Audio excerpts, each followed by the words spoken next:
मेरी पसंदीदा कविताओं की काव्य पाठ श्रृंखला में आज आप सुनिए हिंदी की सुपरिचित कवित्री ज्योति रीता की प्रेम कविताएं। उनकी पहली कविता का शीर्षक है हमारी देह पर तुम्हारा पौरुष जागता है। तुम डरते हो, हमारी सत्ता तुम्हें डराती है। हमारी देह पर तुम्हारा पौरुष जागता है। तुम अपनी थकान हमारे वक्ष के बीचों बीच उतारते हो। तुम डरते हो, हमारी सत्ता तुम्हें डराती है। हमारी देह पर तुम्हारा पौरुष जागता है। तुम अपनी थकान हमारे वक्ष के बीचों बीच उतारते हो। घर के नींव की पहली ईंट हम रखते हैं। रसोई की सौंधी गंध में जब घर नहाता है, तब सबसे पहले हमने तुम्हीं को तृप्त किया है। घर की नींव की पहली ईंट हम रखते हैं। रसोई की सौंधी गंध में जब घर नहाता है, तब सबसे पहले हमने तुम्हीं को तृप्त किया है। हमारे हंसने से तुम्हारे घर की दरारें भी हंसती हैं। हमारे हंसने से तुम्हारे घर की दरारें भी हंसती हैं। बच्चों की किलकारियां हमारी ही आंचल में बंधी हैं। फिर तुम इस हद तक हिंसक क्यों हो पुरुष? फिर तुम इस हद तक हिंसक क्यों हो पुरुष? हमारे मन को कभी था नहीं पाए। तुम डरते हो, हमारी सत्ता तुम्हें डराती है। हमारी देह पर तुम्हारा पौरुष जागता है। तुम अपनी थकान हमारे वक्ष के बीचों बीच उतारते हो।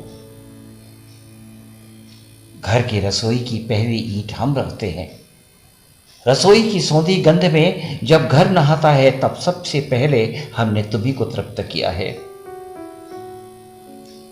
हमारे हंसने से तुम्हारे घर की दरारें भी हंसती हैं। बच्चों की किलकारियां हमारी ही आंचल में बंधी हैं। फिर तुम इस हद तक हिंसक क्यों हो पुरुष? हमारे मन को कभी था नहीं पाए। तुमने हमें क्रमबद्ध तरीके से एड़ियों के नीचे रखा। हमारी मुक्ति की आवाज को कंठ में ही मारा। तुमने हमें क्रमबद्ध तरीके से एड़ियों के नीचे रखा। हमारी मुक्ति की आवाज को कंठ में ही मारा। हमारे हृदय दर्द पर लगाना था तुम्हें लेप। तुमने हमें प्रेम में दरिद्र किया। हमारे हृदय दर्द पर लगाना था तुम्हें लेप। तुमने हमें प्रेम में दरिद्र किया। हम आधी रात तक जाग जाग कर रोती रहीं।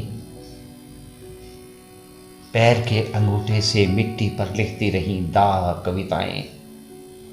हम आधी रात तक जाग जाग कर रोती रहीं। पैर के अंगूठे से मिट्टी पर लिखती रहीं दाह कविताएं। समय के गाल पर हम काले निशान की तरह उगे। हम उर्वर होकर भी बंजर ही रहे। वो कैलेंडर जिसका पन्ना कभी पलटा नहीं गया, कभी तारीख नहीं बदली, न दिन न ही रातें। समय के गाल पर हम काले निशान की तरह उगे। हम उर्वर होकर भी बंजर ही रहे। वो कैलेंडर जिसका पन्ना कभी पलटा नहीं गया, वो तारीख नहीं बदली, न दिन न ही रात। हे पुरुष, तुम न्याय करो, छल रहित न्याय। खोलो आंखें, देखो हमारी ओर। हे पुरुष, तुम न्याय करो, छल रहित न्याय। खोलो आंखें, देखो हमारी ओर। हम मूक औरतें तुम्हारे घर की खूंटी से टंगी अक्षरों पर नुक्ते की तरह क्या मात्र एक बिंदु है? हे पुरुष, तुम न्याय कर, छल रहित न्याय। खोलो आंखें, देखो हमारी ओर। हम मूक औरतें तुम्हारे घर की खूंटी से टंगी अक्षरों पर नुक्ते की तरह क्या मात्र एक बिंदु है? हम मूक औरतें तुम्हारे घर की खूंटी से टंगी अक्षरों पर नुक्ते की तरह क्या मात्र एक बिंदु है? और अब सुनिए ज्योति रीता की एक और कविता। कविता का शीर्षक है जाने से पहले अपने वक्ष पर स्थान दो देव। प्रेम का ज्वार सूख रहा है अंदर, इस गोलार्ध पर प्रेम गोमेद रत्न है।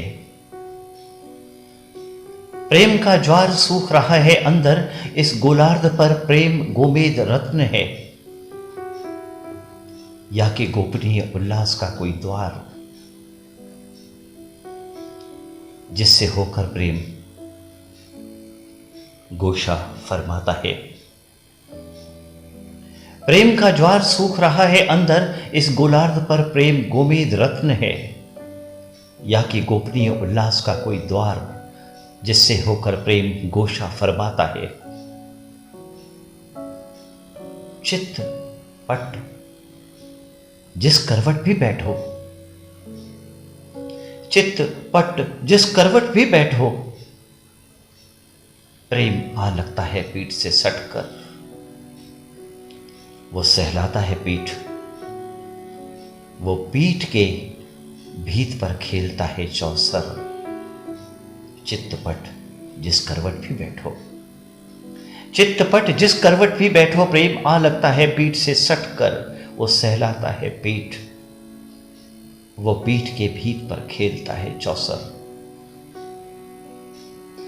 प्रेम चाह बच्चा बना घूमता है हृदय के कोने में। प्रेम चाह बच्चा बना घूमता है हृदय के कोने में। वो झांकता है खिड़की के अंतिम सिरे से। वो झपटना चाहता है वो बेर जो निहायत ही खट्टा है। प्रेम चाह बच्चा बना घूमता है हृदय के कोने में। वो झांकता है खिड़की के अंतिम सिरे से। वो झपटना चाहता है वो बेर जो निहायत ही खट्टा है।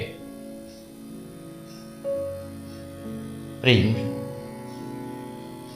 छुटपन का वो झुनझुना है जो एक बार खोकर दोबारा कभी नहीं मिला, पर उसे याद कर कुछ खींचता है अंदर। प्रेम छुटपन का वो झुनझुना है जो एक बार खोकर दोबारा कभी नहीं मिला, पर उसे याद कर कुछ खींचता है अंदर। प्रेम तुम्हारे सख्त हथेली की वो लकीर है जिस पर मेरा नाम कभी ठाव नहीं आया। प्रेम तुम्हारे सख्त हथेली की वो लकीर है जिस पर मेरा नाम कभी ठाव नहीं पाया। अब प्रेम से फिरता है मन, ये जटिल से जटिलतम है। या कि गले में बांधा कोई ताबीज जिसका धागा छोटा होकर गले में आ फंसा है।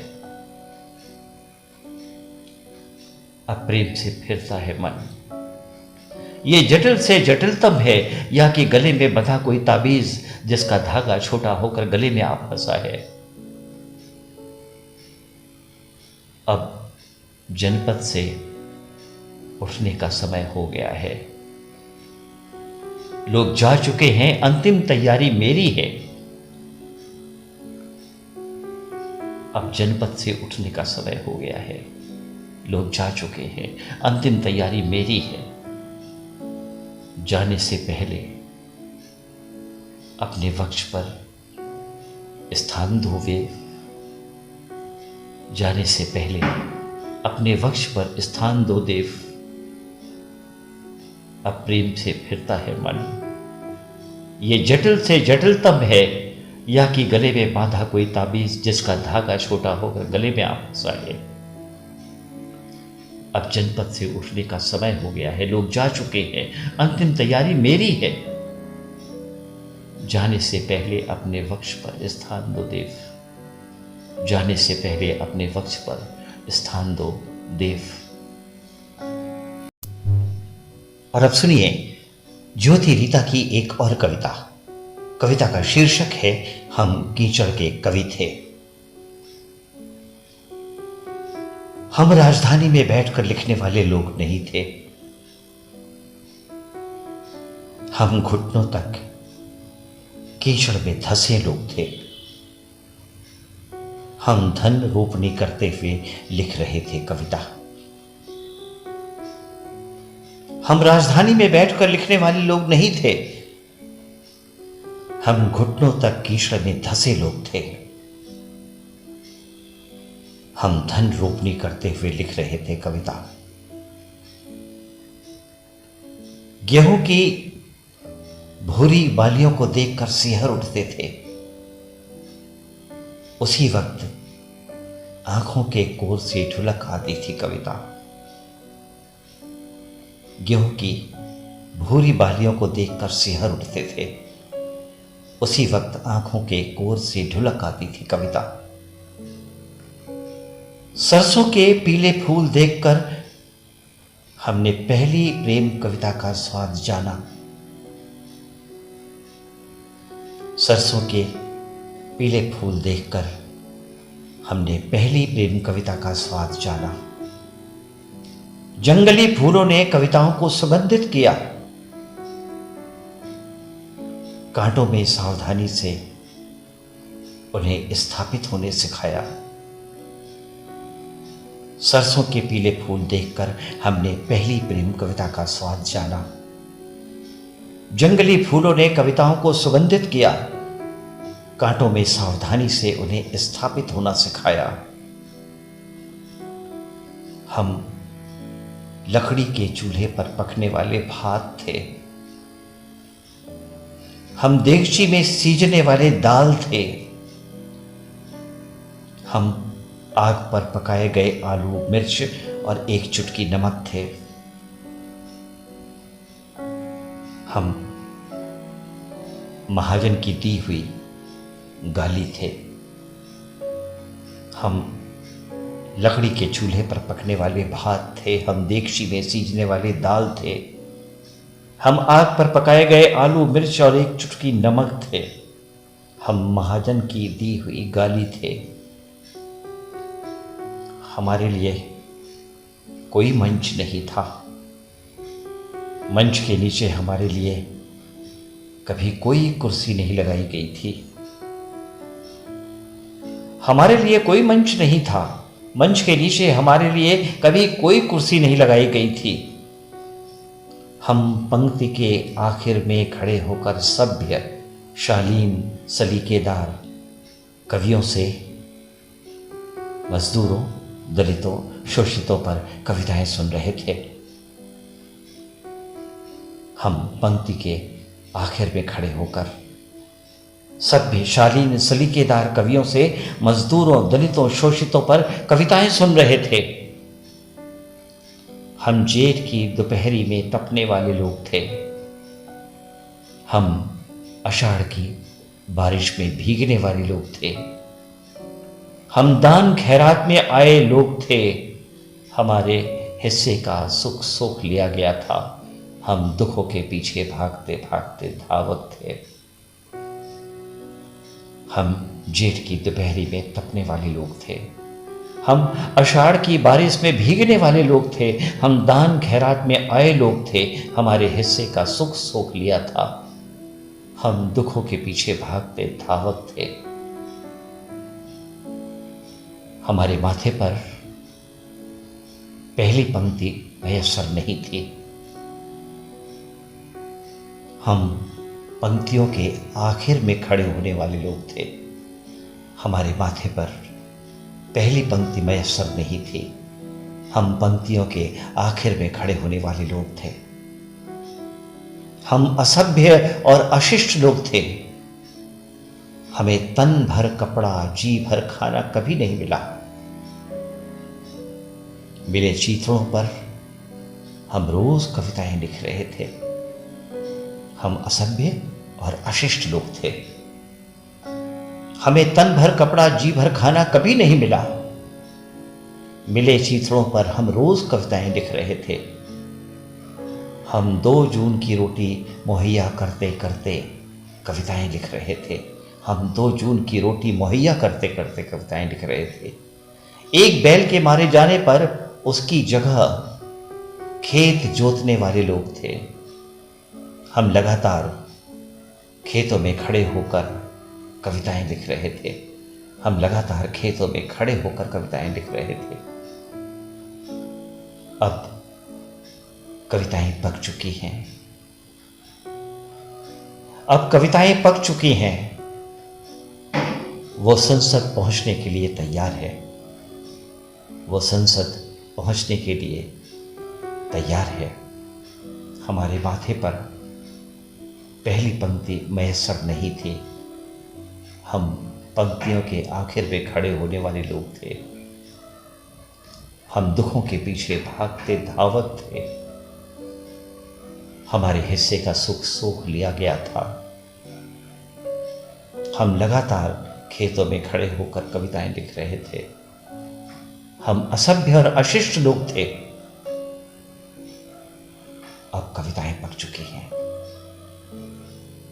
वो संसद में पहुंचने के लिए तैयार है। और अब सुनिए ज्योति रीता की एक और कविता। कविता का शीर्षक है मैं इस धरा का सबसे अमीर आदमी हूं। वो अक्टूबर का महीना था। उदास दिनों में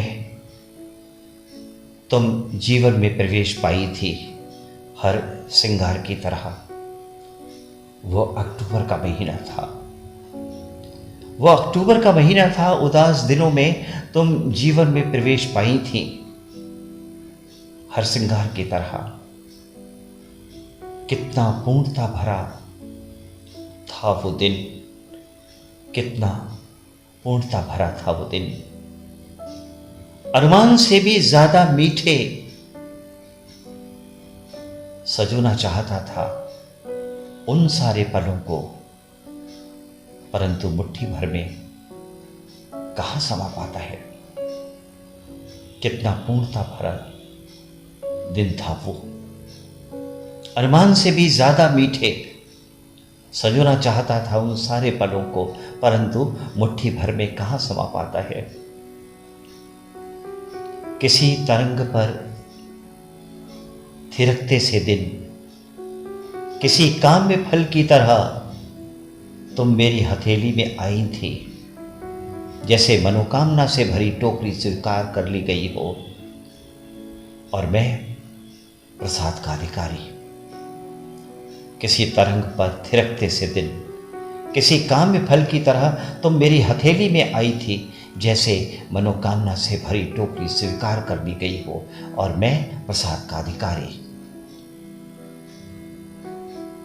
तुम्हारे दूधिया रंग में मैं केसर बन घुलता गया।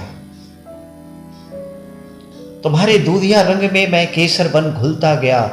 केशों में मन उलझता गया। तुम्हारे देह की नरमाई में मैं धैर्य खोता बालक था। तुम्हारे पलकों पर एक घोंसला बना लेना चाहता था। तुम कविता की तरह लिखी जा रही थी या कि गद्य की कोई पंक्ति थी। तुम्हारे दूधिया रंग में मैं केसर बन घुलता गया। केशों में मन उलझता गया था। तुम्हारे देह की नरमाई में मैं धैर्य खोता बालक था। तुम्हारे पलकों पर एक घोंसला बना लेना चाहता था। तुम कविता की तरह लिखी जा रही थी या कि गद्य की कोई पंक्ति थी।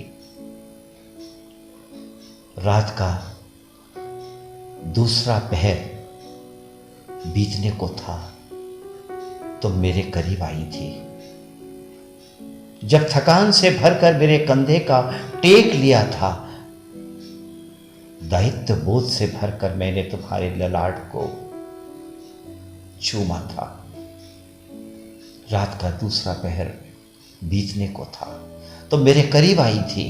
जब थकान से भरकर मेरे कंधे का टेक लिया था, दायित्व बोझ से भरकर मैंने तुम्हारे ललाट को चूमा था। मेरे सीने से लगते हुए तुमने कहा था, छोड़ो तो न जाओगे। मेरे सीने से लगते हुए तुमने कहा था, छोड़ तो न जाओगे। सुनकर तुम्हारे भोलेपन पर मुस्कुराया था। रिफ्यूजी हूं मैं, एक जगह कहां ठहर पाता हूं। किसी दिन निकल जाऊंगा तुम्हारे किले से भी, मेरा ठिकाना बस चलने में है। रात का दूसरा पहर बीतने को था, तुम मेरे करीब आई थी। जब थकान से भरकर मेरे कंधे का टेक लिया था, दायित्व बोझ से भरकर मैंने तुम्हारे ललाट को चूमा था। मेरे सीने से लगते हुए तुमने कहा था, छोड़ो तो न जाओगे पीछे। सुनकर तुम्हारे भोलेपन पर मुस्कुराया था। रिफ्यूजी हूं मैं, एक जगह कहां ठहर पाता हूं। किसी दिन निकल जाऊंगा तुम्हारे किले से भी, मेरा ठिकाना बस चलने में है। हां, बेहद उदास क्षणों में आई थी तुम अक्टूबर बनकर। हां, बेहद उदास क्षणों में आई थी तुम अक्टूबर बनकर। कैनवस पर वितान भरकर जो रंग उकेरे थे, उस रंग से हृदय का कैनवस अमीर हुआ जाता है। कैनवस पर वितान भरकर जो रंग उकेरे थे, उस रंग से हृदय का कैनवस अमीर हुआ जाता है। अब प्रेम की भरी ग्रंथमाला हूं, अब प्रेम से भरी ग्रंथमाला हूं। मैं इस धरा का सबसे अमीर आदमी हूं। मैं इस धरा का सबसे अमीर आदमी हूं। अब प्रेम से भरी ग्रंथमाला हूं। मैं इस धरा का सबसे अमीर आदमी हूं।